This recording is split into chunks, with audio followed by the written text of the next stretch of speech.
A mountain clearing in October. At the center of it, a rusted metal structure that nobody has unlocked in years. A dirt path worn into the ground by one truck, one driver every Saturday for 7 years. He does not come anymore. What he left behind does not know that yet. A young woman with a backpack and $84 to her name pays $10 in unpaid taxes and gets an iron key. She finds the structure. She opens the door. Inside, 6 sealed glass jars hold more money than she has ever touched. She should stop there. She doesn't. At the bottom of the wooden crate pressed against the wood, a dark green notebook. She opens it. Her name is on the first page, written by someone she has never met. She reads the first line, and the first line begins, "I knew about you your whole life." The door shut at 7:43 in the morning. She stood on the sidewalk with her backpack on her shoulders and an envelope from a legal office she had read 8 times without fully believing a word of it. Inside was a single page on letterhead from a town called Wren Falls that she had never heard of. The letter said that a man named Winston Grove had passed away and had left property in her name, land in the mountains, approximately 40 miles north, and to claim it, she needed to pay $10 in unpaid property taxes. $10. She had done the math on that number more times than she could count. $84 minus 10 was 74. 74 and 84 were not meaningfully different situations. She had done this math at 5 in the morning on the narrow bed she had slept in for the last time. She had done it standing in the shower. She had done it while Miriam, the intake coordinator, printed her exit paperwork and made the expression that people made when they wanted to say something kind but had completely run out of words. The math was the same every time. She started walking. She did not look back at the building. She had a policy about that. October. Cold without being dramatic about it. The kind of cold that was a fact rather than a statement. She had lived in 4 different city neighborhoods in the last 6 years, and she had never known any of them well enough to miss them when she moved. You learned a place well enough to get around. You kept your things in order. You made yourself as small as possible in the common spaces, and you never left food in the refrigerator that you were not prepared to never see again. That was what she knew. She had no other skills, strictly speaking. The envelope was in the front pocket of her backpack, pressed against her spine. She had moved it there on purpose. She had also moved it back to the main compartment twice and then forward again, because she could not decide whether she wanted to feel it or not, because carrying something uncertain was different from carrying nothing, and she had been carrying nothing for long enough that uncertain felt almost like weight. 1 backpack. Contents: 3 shirts, 2 pairs of jeans, one with a hole in the left knee that she had decided was a design choice. 1 paperback novel, spine cracked at page 211 because she had read it 4 times and the spine never recovered from the second time. 1 toothbrush, 1 small toiletry bag, and the envelope. $140 had been in the checking account this morning, minus $56 for the first month's fee at a shared room situation she had confirmed by phone 2 days ago. So actually $84, enough for a week if she was careful. She was always careful. She turned left on Crenshaw and walked 4 blocks to the bus terminal. The ticket to Wren Falls cost $19, which made it $65, which was the same situation with a different number attached. The bus left at 10. She sat by the window on the right side and watched the city change. Fewer buildings, more distance between them, then actual space, fields, trees, the kind of landscape that felt like a screensaver at first, and then started to feel real the longer you looked at it. She read 17 pages of her book. Then she put the book down and looked out the window instead. Her father had died when she was 2 years old. She had no memory of him. She had seen one photograph, a man in a dark jacket standing in front of a truck, squinting at whoever was holding the camera. He looked like someone who was not used to having his picture taken. She had studied that photograph so many times as a child that she had memorized the angle of the light in it, the way the shadow fell across his shoulder, the blurred hand at the edge of the frame. Someone had been standing just out of frame. She had never known who. Her mother was alive somewhere. Probably. There had been contact until Nell was 7, and then the contact stopped, and no one had explained why in a way that Nell had been able to hold on to. Explanations were thin things in group homes. They arrived with too many qualifications and not enough detail, delivered by adults who were managing a caseload and not a person. She understood this now. She had not understood it at 7. Winston Grove.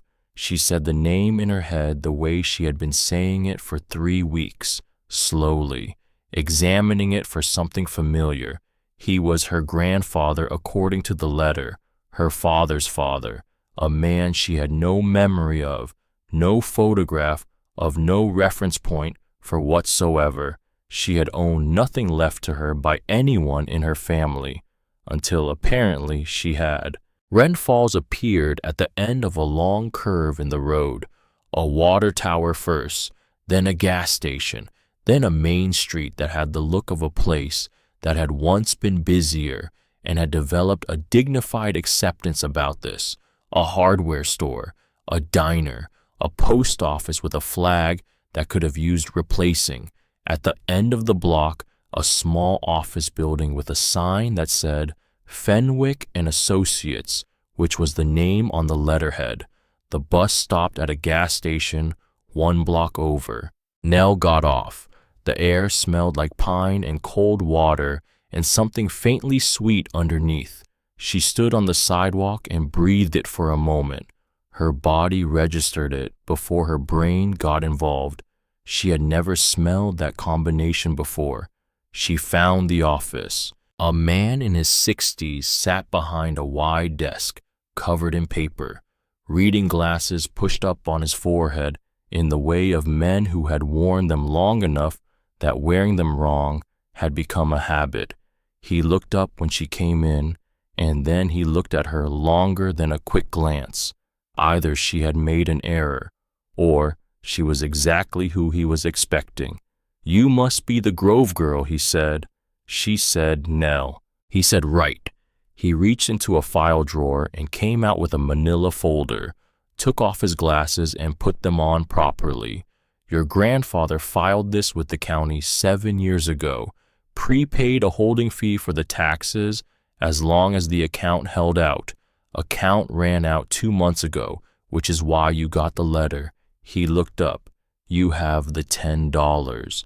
She had the $10 in a small envelope she had prepared specifically for this. She set it on the desk.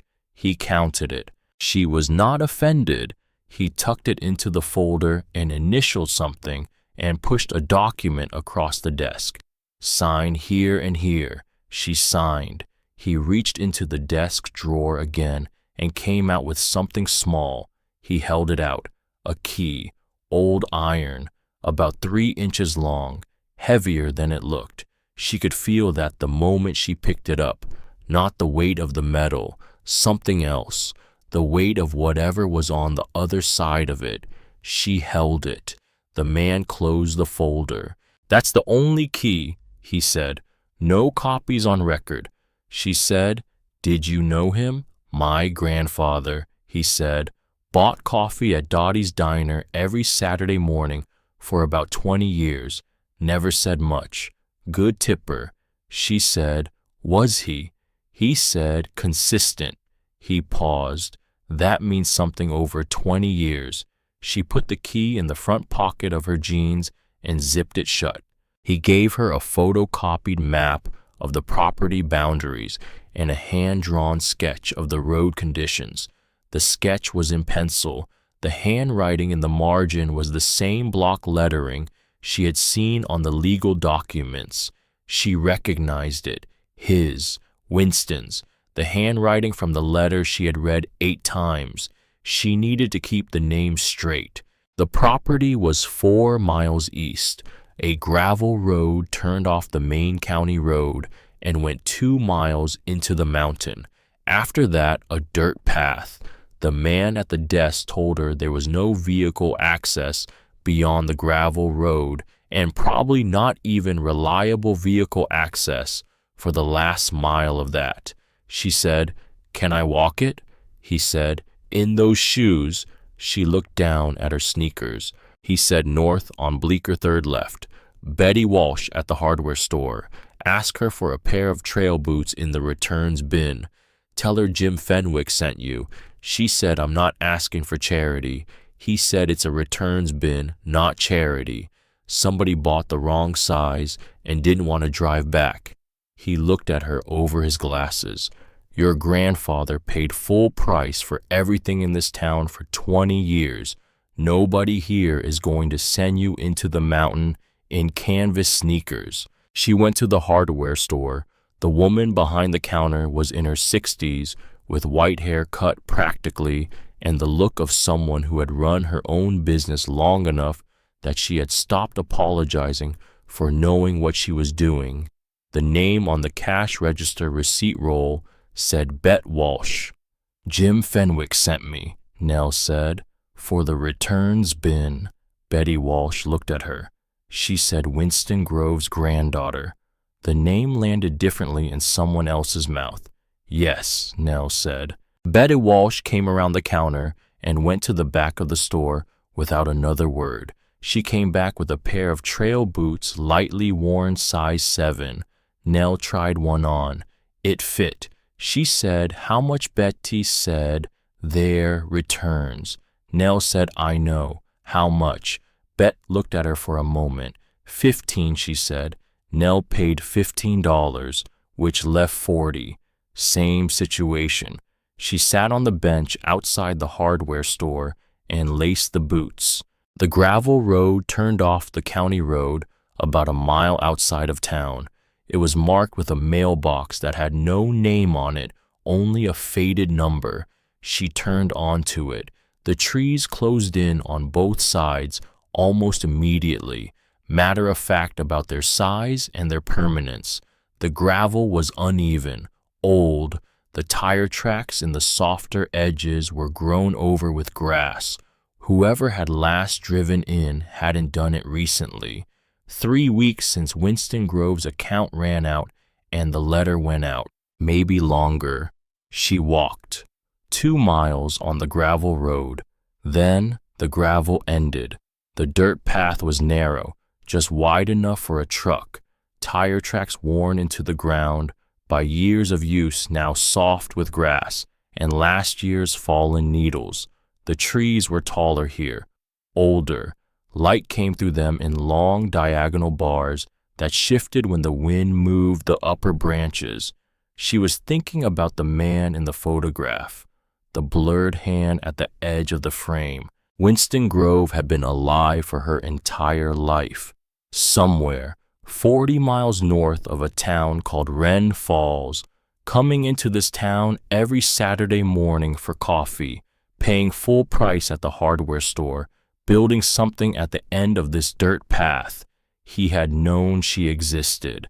She had not known he existed. She did not know what to do with that information yet. She filed it. The way she filed everything that was too large to process while walking. The dirt path curved through the trees, maybe 100 yards of dense pine. Then the trees opened. She stopped. In the middle of a clearing on a slight rise stood a structure. She had known it would be rusted. The lawyer had described it as a rusted structure. The legal documents referred to it as a condemned structure that the previous owner had purchased in deteriorated condition. She had been prepared for rust. She had not been prepared for the light in that clearing. The way it came in from the east and caught the metal walls and made the rust look almost warm, like something that had been there long enough to become part of the landscape, rather than a mistake in it. The structure was not large, maybe 800 square feet. It had been some kind of prefabricated building once, a farm outbuilding maybe, or a storage structure. Now it was rusted metal walls and a roof that had developed a slight lean on the left side, one window broken, several others fogged over with years of grime, an iron door on the front face padlocked shut. The clearing around it was overgrown with tall grass and clusters of wildflowers still holding color despite the October cold. The thought arrived before she could stop it. Someone had been here, not recently, but recently enough. Areas of the clearing where the grass was worn down in specific patterns, a path from the door to the tree line on the south side, a flattened area near what might have been a stack of materials. She stood at the edge of the clearing and looked at the structure and tried to assess it, what was actually here, not what she needed it to be, not what would make this feel less like a mistake. What was actually practically here, a small piece of land in the mountains, a structure that had seen better decades, a clearing with good light, and movement. At the far right corner of the structure where the metal wall met the tree line, something was there. She went very still. Her first thought was an animal, a deer maybe, or a dog, something medium-sized. It was a dog, tawny brown with a darker saddle across the back, medium-sized, thin in the way of an animal that had been managing on its own for a while. Down the center of its face, from the top of its head to the tip of its nose, a white stripe, a blaze, clean against the darker fur. The right ear stood straight up, the left ear folded forward at the tip, softer and lower. The dog was watching her, not aggressively, with the patient attention of an animal that had been watching this clearing for some time and had developed a policy about how to respond to arrivals. The amber eyes moved over her. Assessing, she said, "Hey." The dog did not move. She said, "I'm not going to bother you." The dog continued watching. She approached the structure slowly, keeping her line of movement so she was not walking directly at the dog. She had learned early that direct approaches meant different things to different animals. The dog stood. For a moment she thought it was going to move away into the trees, but it didn't. It took 3 steps toward her instead, stopped again. The white blaze faced her straight on. She stopped too. She looked for the collar, because there was one. Old leather, the color of rust, worn to softness at the edges. A tag, brass. She couldn't read it from here. She crouched down. She held her hand out low and loose. The dog took a step toward her, then another, sniffed her fingers. Its nose was cold. She didn't move. The dog was thin. She could see the shape of its ribs under the short fur, but it wasn't injured. It had the settled presence of an animal that had been living in a specific place for a specific amount of time and had developed a relationship with that place. Not lost, not abandoned, waiting. The tag on the collar said W.G. She sat back on her heels. W.G. Winston Grove. She looked at the dog. The dog looked at her. Those amber eyes had a quality that was different from an animal just tracking movement. Something had already been decided, and the animal was simply confirming it.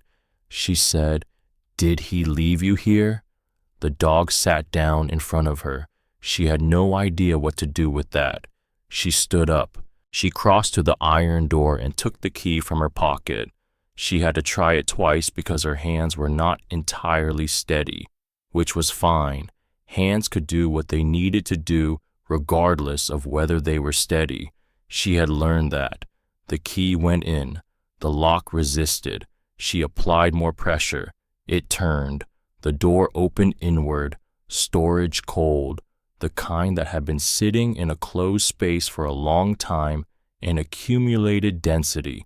She stepped in and let her eyes adjust. Dark, dusty, dirt floor, metal walls, a high ceiling with a corrugated panel. Light came through the fogged windows and through cracks at the seams where the metal had warped over the years. She had not been expecting welcoming. She had been expecting worse. And actually, the bones of it were not as bad as the exterior suggested. The floor was hard-packed dirt, but level. The walls were corrugated metal, but structurally intact in the areas she could reach. The roof appeared solid from below. The lean on the left exterior side turned out to be cosmetic. The actual structural beam on that wall was plumb.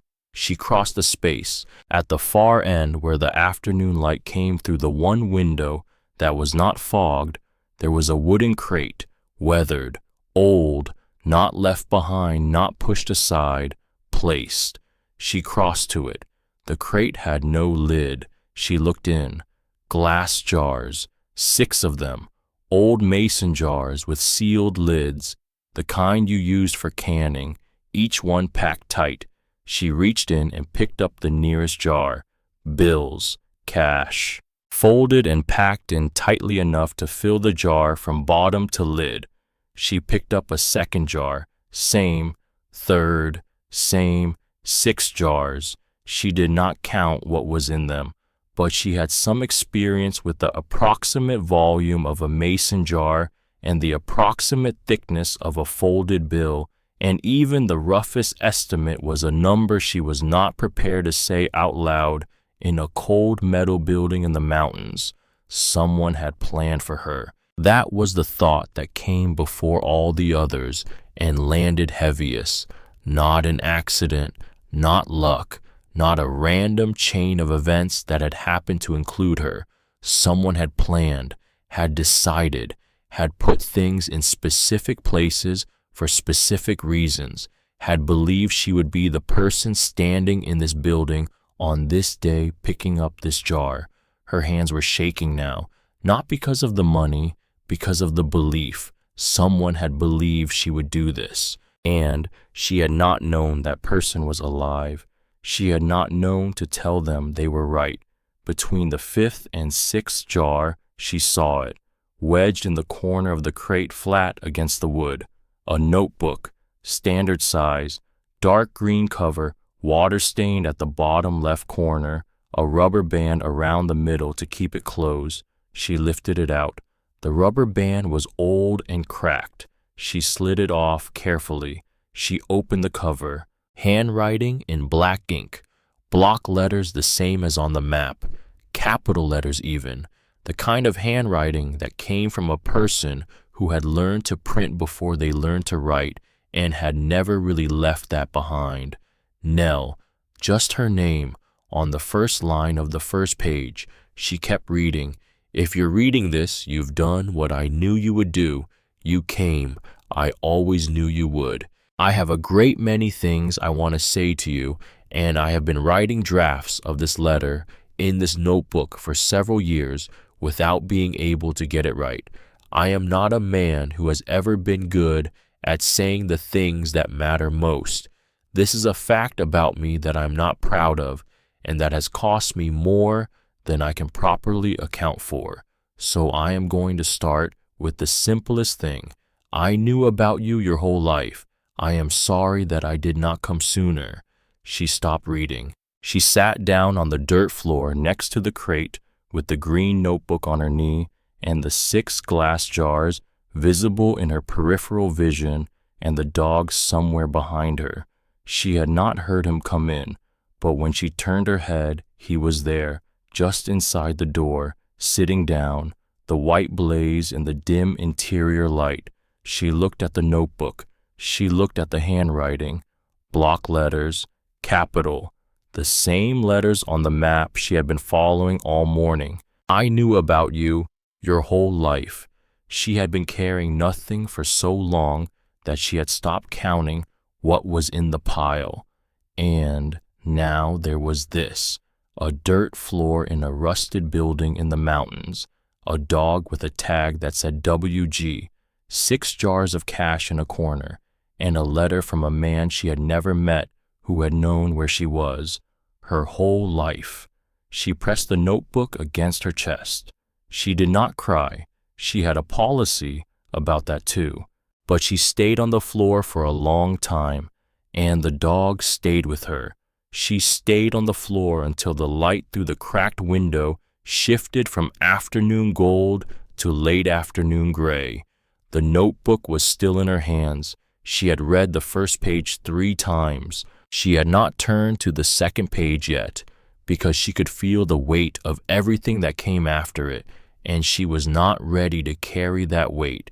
In the same afternoon, she had carried the key and the bus ticket and the iron door that opened into a place she did not understand yet. There was a hierarchy to what she could process in a single day.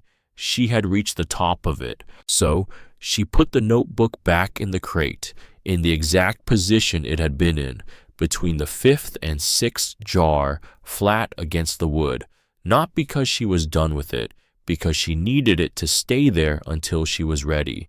She stood up. Her back had a significant update to deliver.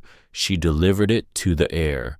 Pitch had moved while she was sitting. He was now near the door, not blocking it, just present at the edge of it exactly as much of himself as the situation required. She looked at him. He looked at her. She said, "I don't have any food for you." He did not seem to consider this new information. She said, "I need to find water." He turned and walked out the door. She followed him. Outside the clearing was cooler now. The afternoon light had a long slant to it that said she had 2 hours before dark, maybe less, with the mountain blocking the eastern sky. Pitch walked south from the building along the tree line. About 40 yards south, past a stack of lumber covered with a tarp she had not noticed on the way in. The ground dipped and she could hear it before she saw it. Water, a small creek, maybe 8 feet across, clear over dark rocks. She crouched at the edge and put her hand in. Cold, very cold, clean mountain cold. She looked at Pitch. He had already drunk and was sitting on the bank, watching her with the expression of an animal demonstrating something obvious. She said, "You knew where this was." He did not seem to think this required a response. She sat on the bank for a while. The woods around the clearing were full of small sounds, wind in the upper canopy, something moving in the brush to the north, small and fast, water against the rocks, the quality of a place that had been undisturbed for long enough that it had forgotten to be quiet around people. She had not slept outside before. That was a thing she needed to solve before it became a crisis. She had her backpack. She had the wool blanket she had found folded on the wooden crate, which she had not processed at the time. The structure was cold, but not exposed. It would be colder outside. She went back inside and took stock. The wool blanket, the wooden crate, the glass jars, a stack of firewood along the west wall she had completely missed on the first pass. Dry split stacked neatly, a small stone fire ring in the dirt in the center of the structure, dark with old ash, a set of tools on a hook near the door, shovel, hammer, crowbar, hung in order. Someone had stocked this place. She was going to look at what was here and call it what it was. She built a fire. She had done this twice in her life, both times. At a group camp activity she had attended with zero enthusiasm, and from which she had extracted exactly one useful skill. It took her 4 attempts. The 4th caught. The smoke rose and went through a gap at the peak of the roof, positioned deliberately. Someone had built this thing to be lived in, at least temporarily. She ate half a granola bar from her backpack. She put the other half back. Pitch sat across from the fire. The firelight caught the white blaze on his face and made it almost luminescent. She said, "Did he sleep here?" The dog closed his eyes. She took that as a yes. She slept in her clothes with the wool blanket and her jacket and her backpack under her head and the fire burning low. She woke twice. The fire was down to coals the second time, and she added wood in the dark without thinking much about it. Pitch was there when she opened her eyes both times. That was something. She did not let herself call it more than that yet. In the morning she went back to town, not because she had given up, because she had a list, water container, something to eat that was not half a granola bar, basic cleaning supplies as cheap as possible. She did one count of the jars before she left. She counted the bills visible through the glass of the first jar and made a rough estimate. Then she did it again. Then she stood in the structure with the single jar in her hand and the number in her head and felt a kind of nausea that came from handling a situation too large for the container she had brought. She put the jar back. She was not going to spend that money on granola bars and a dust mop. She was going to spend her own $40 on granola bars and a dust mop. The walk back was 4 miles. Pitch came to the edge of the clearing with her and then sat down.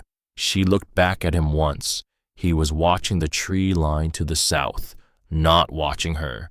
She had the impression he was not going to go far. Bet Walsh was already at the hardware store when she got there. The door made a small bell sound when she pushed it open. Bet looked up. She said, "You stayed." Nell said, "I need a few things." Betty said, "Coffee first." She said it in the tone of someone who was not asking. There was a small coffee maker on the counter behind the register. Bet poured 2 cups without being asked which one was for who. She handed one to Nell and kept one for herself and leaned against the counter. "You sleep out there?" Betty asked. "Yes." "In the structure itself?" "Yes." Betty nodded. She said Winston slept there every Saturday night for about 7 years, left Sunday mornings before the diner got busy. Nell said he never stayed longer. Betty said his back wouldn't let him sleep on that floor more than one night at a stretch. He spent 15 minutes every Sunday morning complaining about it to me over coffee before driving back down the mountain. Something happened to Nell's face that she was not entirely in control of. She drank her coffee. Betty said he didn't talk much about himself, but he talked about you. Nell set down her cup. Betty said, "Not constantly, but when it came up, he knew what grade you were in. He knew the name of the shelter you were at. He had a way of knowing things." She paused. "I asked him once why he didn't just go, and he said he was going to, when it was ready. The structure. When the house was ready," Bet said, "he called it a house, even when it was just a concrete floor and 4 metal walls." Nell looked at her coffee. She said, "He knew I would come here." Betty said, "He believed you would." Those are slightly different things. There was a small package behind the register. Betty retrieved it and set it on the counter, wrapped in brown paper, tied with a piece of twine, cut unevenly. On the front, in the same block letters from the notebook, Nell, "If she comes, give to her." 3 years ago, Betty said, he brought that in one Saturday morning and asked me to keep it. I didn't open it. Nell picked it up, not heavy, a few sheets of paper folded and something small and hard in one corner. She put it in her backpack. She was not ready for that one yet either. She bought the things on her list. Betty added a rain tarp, a small propane canister for a camp stove that Nell had not asked about and did not have, and a box of pasta. Nell said, "That's more than I asked for." Bet said, "It's a returns issue." Nell said, "You have a lot of returns." Bet said, "Small town. People buy the wrong thing constantly." She said it with a completely straight face. The next 3 weeks moved in the way hard work moved when you didn't have enough equipment or experience but had the other thing, the unnamed thing. Not grit, because grit implied resistance.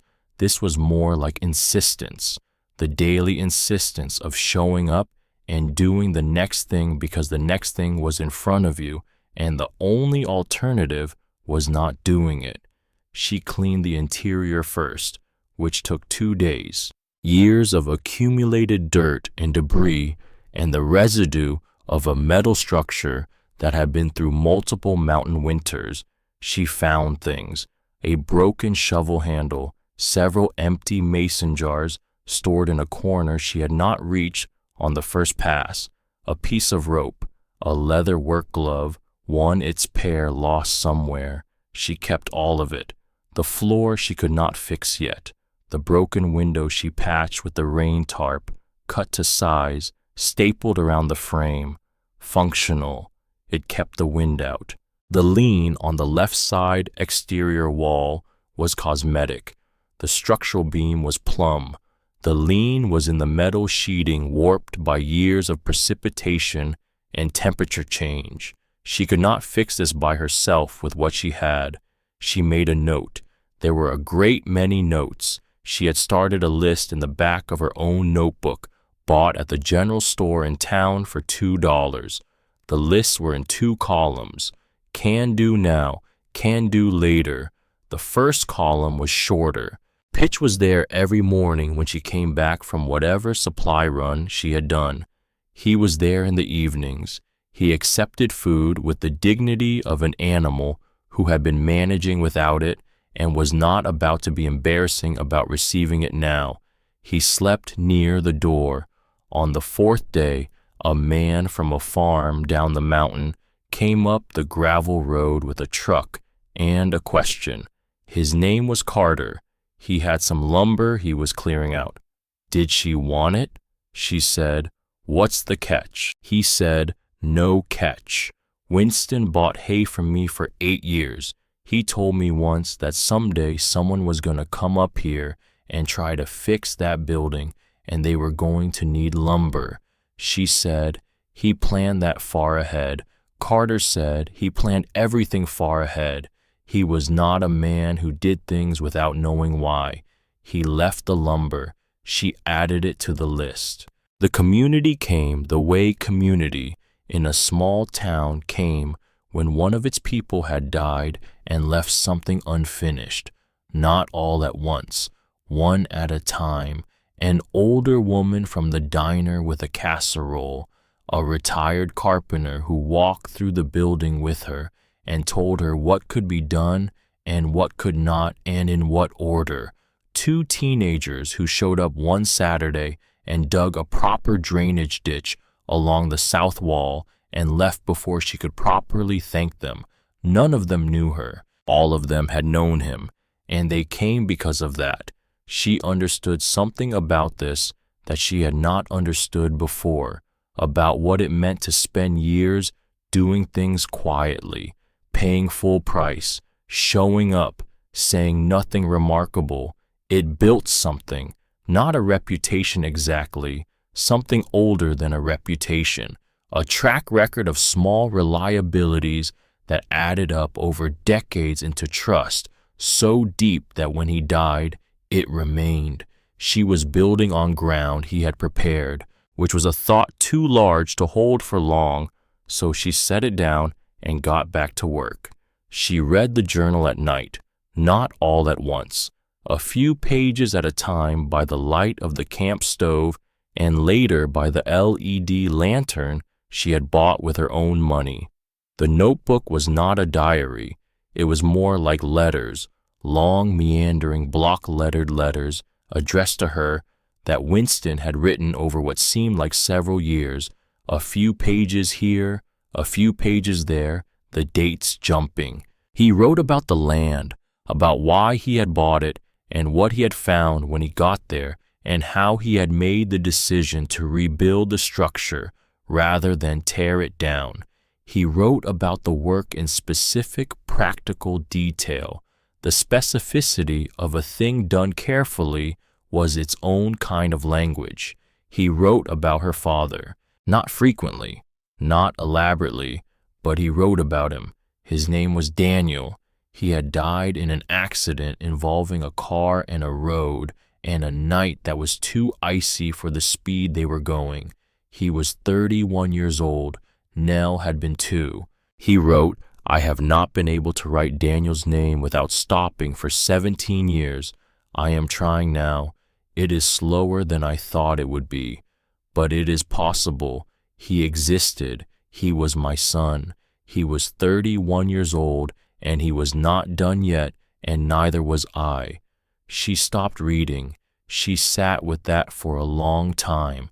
Her hands on the notebook were a little tighter than they needed to be. He had written, "I made a choice the night Daniel died that I have spent the rest of my life trying to understand.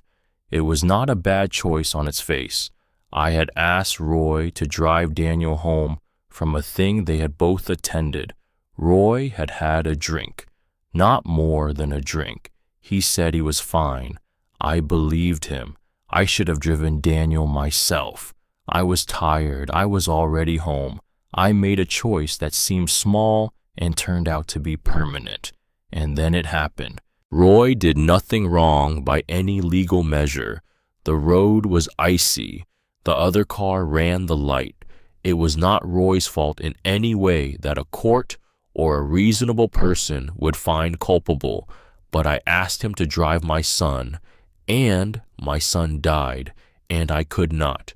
There was no complete sentence after that, just a line on the page and then a gap, and then the next entry weeks later about a tree he had found on the north side of the property that had fallen, and he had spent 3 Saturdays clearing it. She closed the notebook. She looked at the wall. Roy, the uncle she had never known she had, the man her grandfather could not forgive or not forgive, because it was neither. It was something without a name that had lasted 18 years. She was still sitting with this when the truck came. A different truck, older. Green faded to the idea of green rather than green itself. It came up the gravel road slower than Carter had, and stopped at the edge of the clearing, and sat there for a moment before the engine went off. A man got out. 60s, gray hair, the same jaw as the photograph she had memorized, the blurred hand at the edge of the frame. She knew before he said anything. He stopped at the edge of the clearing. He looked at the building, the new drainage ditch, the repaired window, the lumber stacked against the west wall. He looked at her. He said, "You've been working." She said, "Yes." He said, "This is Winston Grove's land." She said, "I know." He said, "I'm Roy Grove." She said, "I know that too." He looked at her for a long moment. He said, "You look like Daniel." She said nothing. He looked back at the building. He said, "Winston and I had an agreement about this property from before he bought it. I have a letter. We were going to build something here together years ago." She said, "When?" He said, "Years ago." "Before." He stopped. "It doesn't matter when." She said, "It matters a little." He said, "You have a lawyer." She said, "Fenwick." He said, "Jim." He nodded once. "I know Jim. He'll tell you the same thing I'll tell you. That agreement was never filed, was never legal." He looked at her directly. "I'm not here to take your land. I want to be clear about that." She waited. He said, "I want to know why." She said, "Why what?" He said, "Why he left it to you and not to me, or not to both of us. We were brothers for 63 years. He talked to me about this land. He brought me up here once before he bought it, and then one day he stopped talking to me, stopped taking my calls. For 18 years, no explanation. He stopped. His voice had stayed even the entire time, but something in it had shifted, not breaking, the opposite. The way something sounded right before, it decided not to break again. He said, I came here to ask his land something he can't answer himself. She looked at him. She understood the physics of this completely, because she had been asking questions of empty rooms for 20 years. She said, I don't have answers yet. He said, I'm not expecting you to. She said, are you going to do anything about the letter? He said, no. She said, then why come? He said, because I need to know he was all right. She looked at the building. She thought about the wooden crate in the corner, the glass jars, the firewood stacked along the wall, the tools hung in order. She said, he kept his tools hung in order. Roy said he always did that.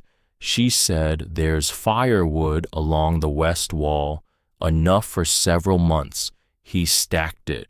Roy was quiet. She said the drainage ditch along the south wall needed to be dug 18 inches deeper. He had a note in his notebook about it. He knew it needed doing, and he hadn't gotten to it yet. Roy said he always had a list. She said he left food in the supply tin, matches, a camp stove. Roy nodded. She said he was preparing. Roy said, for you. She said he believed I would come. Roy said he always believed things that hadn't happened yet with more certainty than things that had. He paused. It was infuriating most of the time. He paused again. I miss it every day. She said, I'm going to keep reading his notebook. He said, all right. She said, if there's something in it that you should know, I'll tell you. He looked at her. She said, I don't know yet if there is, but I'll tell you if there is. He stood at the edge of the clearing for another moment. He looked at Pitch, who had come to the door of the structure and was standing there with that patient alertness he brought to everything. Roy said, that's his dog. She said, his name is Pitch. Roy said, I know his name. Winston brought him to my house once 3 years ago. Only visit I got in 18 years. He left after 20 minutes. He looked at the dog for a long moment. He didn't explain the visit either. He turned and walked back to his truck. He said without turning, you've done good work. She said, it's barely started. He said, I know. He got in, started the engine. He paused with the window down. If you need lumber, there's a yard on the other side of town. Ed Marcy, tell him I sent you. He'll give you the right price. The truck moved back down the gravel road. She stood in the clearing. Pitch came and sat beside her. She said, did you know him? The dog pressed against her leg. She went back inside and sat down next to the crate and opened the notebook to where she had left off. She read the entry about the drainage ditch. She read the entry about the winter of the 3rd year when he had been snowed in for a weekend. She read the entry that was titled in caps just after. He wrote, there is a period I think of as after, before the accident and after it. In the before, Roy and I argued about things the way brothers argue, persistently, without resolution, without real damage. In the after, I couldn't look at him, not because I blamed him. I have never blamed him. I want to be clear about that because I am not always clear about that in person. I couldn't look at him because when I looked at him, I saw the last person who was with Daniel, and that seeing was more than I could manage. I never told Roy this. I let him think I blamed him. It was the cruelest thing I ever did. She stopped reading. She sat with that for a long time. Then she opened the brown paper package from Bet. The twine came off easily. The paper unfolded. Inside were 2 things, a folded piece of paper and a small brass house key on a wire ring. She looked at the key. She unfolded the paper. It was a note in Winston's handwriting. 1 paragraph. It said, Bet, I asked you to give these to Nell When she came, if you're reading this, she came. The key is to the front door. I know there is no front door yet. I ran out of time. The lock is in the crate under the floorboard, near the west wall, still in the box. I ordered it a year ago and never got around to installing it. Tell her not to rush the door. Get everything else right first. The door is the last thing. The door means it is done. And below that, one more line. Tell her I'm sorry it took me so long. She held the note. She held the key. A house key for a house that did not yet have a door. She looked at the west wall. Near the bottom, a loose board in the dirt floor. She had noticed it and assumed it was just a warped board. She went to it and lifted it. Beneath, in a hollow dug into the compressed dirt, a small cardboard box, dusty, sealed with brown tape. She opened it.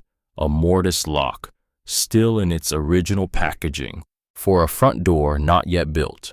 For a house not yet finished. For a girl who had not yet come. She sat back on her heels and looked at the lock in its box and the key on its wire ring and the note that said the door was the last thing. Pitch put his head on her knee. Outside, the October wind moved through the pines. She had been carrying nothing for a long time, and now there was something to carry, and she knew the exact shape of it. She had not finished the notebook yet. That was deliberate. She had been reading it in sections, not all at once, in portions she could actually hold. Too much truth arriving at the same time had nowhere to go and turned into noise instead of information. So she read a few pages a night. She put it down. She worked. The work was the thing that made the reading possible. You needed somewhere to put the energy that came after the difficult pages. She had the drainage work on the north side, the second window frame to repair, the interior walls to scrub and prime. The list was long, and she was grateful for all of it. Roy came back a week after his first visit, not to argue, just drove up the gravel road and sat in his truck at the edge of the clearing for a few minutes before getting out. She was on the roof, checking the seam along the north edge, when she heard the engine. She looked down. Green truck, the faded one. She said nothing from the roof. He got out and looked at the drainage work. He said, "You ran it deeper on the north side." She said, "The grade was off." He looked at it. He said, "That took time." She said, "Most of the things that are actually useful do." He was quiet. She climbed down. He looked at the work she had done to the window frames, the repaired sheeting on the west wall, the new lumber stacked under the tarp on the south side. He said, "What's the biggest problem right now?" She said, "Interior. Walls need something. Right now they're bare metal, which is fine for a summer season, but not for winter." He said, "Insulation first, then a skin on the inside." She said, "I know what needs to happen." He said, "I'm asking what's in your way." She said, "Time, material." He said, "You have the money from the crate." She said, "I know that." He said, "You haven't touched it." She said, "I know that too." He looked at her. She looked at the building. She said, "It doesn't feel right to use it yet." He said, "That's an irrational position." She said, "I'm aware." He stood there for a moment. He said, "I'll bring insulation next week. I have a roll and a half in my garage from a project that didn't happen." He paused. "It's just sitting there." She said, "You don't have to." He said, "I know." He got back in his truck. She watched him drive down the gravel road. Pitch was sitting beside her watching the same thing. She said, "He comes back." The dog didn't respond. She said Winston would have noticed that. 3 evenings later, she reached the final section of the notebook. She had been going slowly since the entry about the accident. The entries had changed after that. Earlier, Winston had written about the land with the energy of someone building something, practical, detailed, the pleasure of a problem solved, and a plan for the next. But after the entry about Daniel, the writing changed. It slowed. The entries were shorter, more space between the lines. She read them all. She reached the last entry, and then tucked into the inside back cover, where she had not thought to look, folded in half, again, a piece of paper stored separately from the notebook itself. Different paper, thicker, cream-colored, the kind you might use for a letter. She unfolded it. She had to unfold it twice. It had been folded a long time. The creases were almost worn through. At the top, Daniel. That was all. Just the name. And then below it in the same block letters, but smaller, slower, as if the writing had taken effort of a different kind. I do not know how to start a letter like this. I have written several other versions and thrown them away. This version is probably not better, but I am 68 years old and I have run out of time to wait for a better version. I am writing to you because I owe you things I did not say when I could have said them. She stopped. She put the letter face down on the floor. She sat with her hands on her knees and looked at the camp lantern and the shadows it threw on the metal wall, and did not say anything for a while. Then she picked the letter back up. She read. He wrote about Daniel's childhood, in specific, observed ways, things he remembered that he had never said, the way Daniel had of listening to instructions and then doing them differently, but correctly, always correctly, and how Winston had been frustrated by this for years before he understood it was not stubbornness, but a different kind of intelligence. He wrote, you built things the right way, and you always found a better right way, and I spent 20 years trying to make you do it my right way, and I was wrong. I was wrong every single time, and I never told you that. She stopped. She breathed. She kept reading. He wrote about Roy. He wrote, I need you to know something about your uncle. Roy did not fail you. The road was icy. The light ran. The physics of it were not his fault. I have known this from the first hour. I could not look at him afterward, not because I blamed him, because looking at him was the same as being in the last place you were. I could not separate the two. I let him think it was his fault. I let him carry that. It was the worst thing I have ever done to anyone I loved. I do not know how to fix it. I do not know if it is possible to fix, but I needed to say it to someone. You are the only person I can say it to now. And then below that, you have a daughter, Nell. She is 2 years old. I have seen one picture. She has your jaw. She has your way of looking at something, like she is deciding whether it deserves her time. I hope she gets to decide for herself. I hope she has somewhere to land when the hard things come. I am trying to build it. I am trying to build the kind of place she can come to if she ever needs to, if she ever runs out of other options. I know you would understand this. You understood the things that didn't get said. I'm sorry I waited so long to understand that. Love, Dad.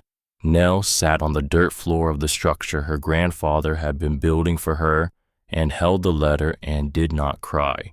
She had a policy, but she sat with it for a long time. She sat until Pitch moved from the door to beside her and put his weight against her leg.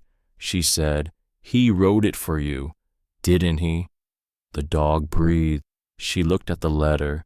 She thought about Roy, sitting in his truck at the edge of the clearing, coming back without explanation, asking what was in her way, saying, I know that, and I know that too, with the tone of a man who had been carrying something for 18 years and had developed a very precise understanding of the shape of it. He had lived with the wrong explanation. He was still living with it. She folded the letter carefully on its original creases. She put it in the front pocket of her jacket. She went to sleep. In the morning, she walked down the mountain, Not to the hardware store, not to the lawyer's office. She had asked Bet casually in a previous visit where Roy Grove lived. Bet had told her without asking why. The house was on the east edge of Wren Falls, small, well-maintained, with a truck in the driveway she recognized. She knocked. He opened the door. He looked at her. He said, "Something wrong with the property?" She said, "No, I need to tell you something." He said, "Come in." She said, "I'd rather we go to the property." He looked at her for a moment. He said, "All right." She rode in the truck. Neither of them said much. The mountain road required attention. Roy drove the way he did everything, with the quiet economy of a man who had been doing physical things for 67 years and had no performance left in him. He parked at the clearing. She got out. She walked to the structure and stopped a few feet from the door. Pitch came from somewhere in the tree line and stood beside her. She said, "I finished the notebook." Roy was behind her. She didn't turn around. She said, "There's something in the back of it that you need to hear." He said nothing. She said, "I'm going to read part of it to you. You don't have to say anything. You don't have to do anything with it. I just need you to hear it." He said, "All right." She took the letter from her jacket pocket. She unfolded it. She read it to him. Not all of it. The parts that were about Daniel, she read quietly, not rushing, not performing. The part about Roy, she read the same way. She read Roy did not fail you. The road was icy. The light ran. The physics of it were not his fault. I have known this from the first hour. She kept her eyes on the page. She did not look at him. She read, "I let him carry that. It was the worst thing I have ever done to anyone I loved." She folded the letter. She was quiet. Behind her, Roy was quiet too. The clearing held the silence that came after something necessary. She said, "I know it doesn't change what happened. I know 18 years is a long time to have carried something that wasn't yours." She paused. She said, "He couldn't look at you, not because he blamed you, because looking at you was the same as looking at where my father was last alive." She stopped. Roy said nothing. She said, "He was wrong not to tell you. He knew he was wrong. He couldn't fix it. He wrote to my father instead." Silence. Roy said, "He always wrote things instead of saying them." She said, "I know. He said he wrote me one letter 18 years ago, right after. It didn't say any of this. It just said he needed time." She said, "He ran out of time before he was done with it." Roy said, "Yeah." She turned around. He was standing at the edge of the clearing where he always stood, the same distance from everything. The lines of his face were doing something she recognized without having words for it. The face of a person receiving information that was too large and too late and right on time, all at once. He said, "You didn't have to do this." She said, "No." He said, "Why did you?" She looked at the building. She said, "Because he left something here for me. He left it on purpose. He believed I would find it." She paused. "You were carrying something that was also left on purpose. He just didn't get to tell you directly." So, she stopped. Roy looked at the building. He said, "He built this for a long time." She said, 7 years. He said he was always going to build it for someone. He paused. "Before Daniel died, we were going to build a cabin up here together, the two of us. He bought this land for that." He looked at her. "After I assumed he never came back." She said, "He came every Saturday." Roy said, "I didn't know." She said he was finishing it. Roy was quiet. He said, "For you." She said, "For whoever came." He said, "You." She said, "Me." He stood at the edge of the clearing for a long moment. Then he walked back to his truck. He opened the door. He sat in it. She did not follow him. She stood in front of the building and let him have the minute or the hour or whatever it was. After a while, the truck engine did not start. After a while longer, Roy got out. He walked to the lumber stack and stood there looking at it. He said, "You need a door." She said, "I know." He said, "A real one, not plywood." She said, "I know." He said, "I know someone." She said, "All right." He said, "I'll be back on Saturday." He got in the truck. He drove away. She stood in the clearing. Pitch stood beside her. She said, "Okay." Not to him, just to the air. Roy came back on Saturday. He came with a door, solid wood, oak, she thought, the kind that was heavy in a good way, the kind that had been built by someone who understood what a door was for, which was not just closing. A door was a declaration. It said, "This is inside. This is outside. This is the line between the two. This is mine." He also brought the carpenter from down the road, Carter's neighbor, an older man named Hal, who had been a woodworker for 40 years and who shook Nell's hand at the edge of the clearing without making any particular comment about the situation. They spent the morning framing the doorway properly. The opening in the metal wall needed to be squared and braced, and she had been measuring for it for 2 weeks. She had the measurements written in her notebook. Hal looked at her measurements. He said, "These are good." She said, "I measured twice." He said, "I can tell." Roy worked without much conversation. He was good with tools, the quiet competence of a man who had spent his life building and repairing things and had nothing left to prove about it. She watched his hands. She had seen hands like that in the one photograph. The blurred hand at the edge of the frame, not the same hands, but the same language in them. She worked alongside them. She was not directing and she was not following. They divided the work naturally. After about 20 minutes, the way work divided itself when the people doing it paid attention to each other. By afternoon, the frame was set. She installed the lock herself. She had been waiting to do this, the mortise lock she had found under the floorboard, still in its original packaging. She installed it now slowly, with Hal talking her through the steps she was less sure of and not talking her through the ones she wasn't. She said, "He ordered this a year ago." Hal said, "Winston." She said he never got around to installing it. Hal was quiet for a moment. He said he had it planned.